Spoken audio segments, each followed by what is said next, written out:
ანრის დედიკო თეა გელანტია უნდა შემოგვერთდეს პირდაპირ ეთერში. მოგესალმებით ქალბატონი თეა. დიდი მადლობა რომ აი ახლა ამ წუთებში ხართ ჩვენთან ერთად და შეგიძლიათ რომ თქვენ შულსაც მიმართოთ და საზოგადოებასაც. არ ვიცი რა შეიძლება რომ გკითხოთ ამ დროს თქვენს ემოციაზე, თქვენს განცდებზე და თქვენს რეაქციაზე. მაგრამ ბოლოს სიტყვები ანრის ეს იყო, რომ დედიკოს მიმიხედეთო. მოგესალმებით ყველას ბოძის გიხდით წინასწარ რომ დალაგებულად არეულად თუ თქვი რამე, იმიტომ რომ ძალიან დიდ ემოციებში ვარ. ანრი დე ნუ გეშინია ყველაფერი კარგად იქნება. ეს ქვეყანა თქვენია. ეს რაც ხდება დღეს ყველაფერი დროებითია. მადლობა უფალს, მადლობა იმ ბიჭებს რომ შენ იმ ბიჭების ნაწილი გახდი. საქართველო გმირების არის, როგორც იყო ანწუხელიძე და არა 300 ლარიანი მოღალატეების, რომლებიც დღეს საქართველოს მართავენ. დღევანდელ მთავრობას არ უნდა მოაზროვნებ ახალგაზრდობა, ჩლუნგი ახალგაზრდობა უნდა, რომელიც ადვილად მართოს. ეს ასე არ იქნება. ანდრი, ნუ გეშინია, ყველაფერი კარგად იქნება. ჩვენ ერთი დიდი ოჯახი ვართ, როგორც შენ იცახიდე. მადლობა მინდა ასევე უთხრა იმ ნანუკას, რომელიც ჩვენი ბიჭების იმედები არიან. უბრალოდ მინდა მივმართო მოსამართლეს და პროკურორს, ქვა რომელი თქვენ ჩემშვილს ესროლეთ. თქვენი სინდისი უფრო სუფთა იყო თუ ჩემი შვილის სინდისი იყო უფრო სუფთა. დამსახურებულად ესროლეთ ჩემშვილს ქვა. თქვენ თავს კითხეთ, ბატონო მოსამართლე, ბოლოს განაჩენი რომ გამოუტანეთ ჩემშვილს, სახეზე ხელი რატომ აიფარეთ? სადმე ხომ არ გაიელვა თქვენში სინდისის ნაპერწკალმა? ბატონო პროკურორო, თქვენ აღებული პრემიის სახით ანრის დღეს რომ მიუსაჯეთ, ღმერთმა ისე შეგარგოთ, როგორც იმსახურებდეთ. მეც არაფერს არ ვიტყვი მე.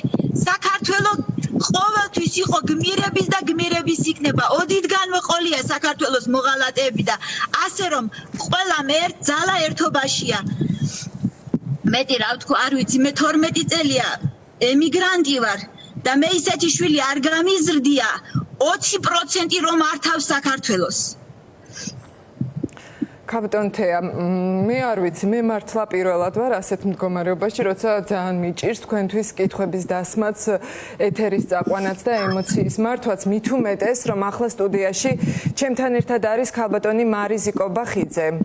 რეჟიმის კიდევ ერთი პატიმრის თორნიკე გოშაძის დედა და ანრიც აი ბოლოს ამას ამბობდა, რომ ჩვენ ყველა ერთი ოჯახი ვართო და მართლა რაღაცნაირად ერთ ოჯახად გადაიქეცით თქვენთან ერთად ტირის ახლა ქალბატონი მარიზიც აქ სტუდიაში და მე მინდა რომ ჩვენ აი ასე ვართ და თქვენც მანდ ალბათ ასე ხართ, რომ ერთმანეთის გამხნევება, ერთმანეთის გვერდში დგომა, ერთმანეთისთვის რაღაც სტიმულის და იმედის მიცემა არის ახლა ყველაზე მნიშვნელოვანი, რომ ამ ბიჭებს არ მოუწევთ ამდენი ხანი უსამართლოდ ციხეში ჯდომა და 4 წელი და 6 თვე თუ 5 წელი, რასაც აი ასე უსჯიან ეს მოსამართლეები, ეს ბიჭები არ იქნებიან ნამდვილად ციხეში.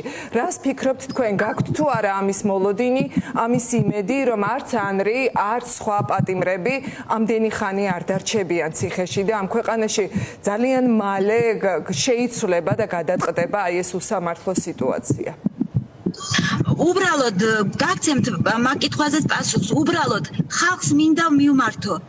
ადამიანმა, რომელმაც კაცი მოკლა, ის გირაოს სახით გაუშვეს.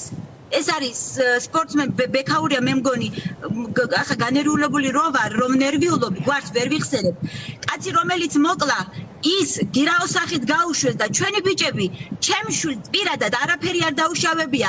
ყველანაირი საბუთი ჩვენმა ადვოკატებმა წინ დაუდეს დამადასტურებელი, რომ ანრი არ არის დამნაშავე, იმას უსჯიან 4 წელს და 6 თვეს.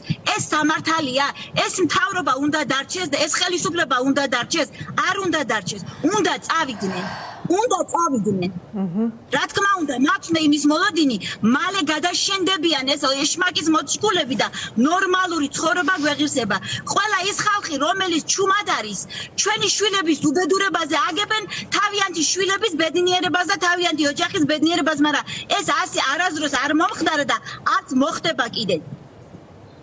კი ბატონო და ნამდვილად მეც დარწმუნებული ვარ რომ ეს ასე იქნება და აი რა არის თქვენთვის ახლა მანდ როცა შორს ხართ თქვენ შვილთან და სამწუხაროდ ისე მოხდა რომ ციხეშიც ვერ შეძლებთ მის მონახულებას და 4 წელი და 6 თვე მიუსაჯეს დღეს და გამოაცხადეს ეს განაჩენი. აი რა არის ის мотивация, ის ძალა, რა გაძლევთ თქვენ ახლა მანდ ძალას და გამძლეობას?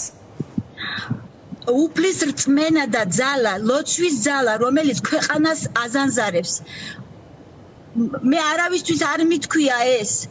დღე და ღამე ვლოცულობ, წმინდა ბერები, დედაოები, მამაოები, ყველა ლოცულობენ რომ ეს უდანაშაულო ბავშვები გარეთ გამოვიდნენ და მე იმ ლოცვის ძალის უფლის იმედი მაქვს, რომელიც ეს სასწაულება მალე მოხდება. მეტი არაფერი. კი ბატონო. აუცილებლად იმედია რომ ეს ყველაფერი მალე მოხდება. ქაბატონ თეა, დიდი მადლობა თქვენ რომ აი ამ დროს ჩაგვერთეთ პირდაპირ ეთერში და უთხარით საზოგადოებას თქვენი სათქმელი. არ ვიცი თუ გნებავთ კიდევ ვინმეს რომ მიმართოთ და გითმობთ ეთერს თუ არა, საკმარისია. უღრმესი მადლობა რომ ჩემი გულის ნადები და ჩემი გულის ტკივილი გაიზიარეთ და მათქმევინეთ.